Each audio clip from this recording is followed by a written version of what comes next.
Check this out, Oahu. This is why home prices are continuing to rise at historic rates. When it comes down to it, it's simple economics, supply and demand. In this last year, we've seen a historic low amount of inventory or available homes for sale that we've seen in a long time. In actuality, compared to 3 years ago, this same time of the year, our available inventory is down 61%. You couple that with low interest rates and a flood of buyers trying to take advantage of those rates and jump into the market, you see the inventory going down and therefore the demand going up.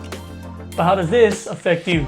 Now, every time a home hits the market, the seller and the realtor will come together and figure out whatever the price of this home is. Now, with the low supply of inventory, what we see is a big amount of buyers trying to buy the same exact house. Now, when all of these buyers are competing for the same home, this price starts to go up as buyers start competing against each other and start outbidding each other until finally this home sells for more than the original asking price. Now, later down the line, this neighbor is gonna see that this neighbor sold their house for such a high amount that they wanna sell their home, and guess what? They're gonna list their price for the new comparable of this number right here.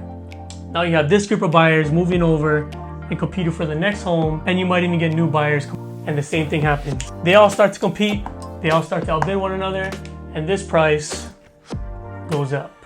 And guess what?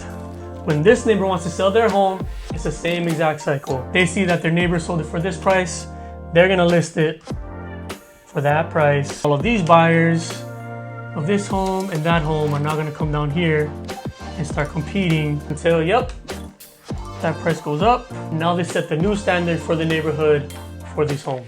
And as proof of this, stats show that 58% of the homes that were sold this past month of May sold for above the listing price. Simple supply and demand. There's not enough homes to supply the amount of buyers trying to get into the market. So what's the biggest takeaway of all this? Don't wait to get into the market when this happens, but get in as soon as you can, way before the prices continue to rise.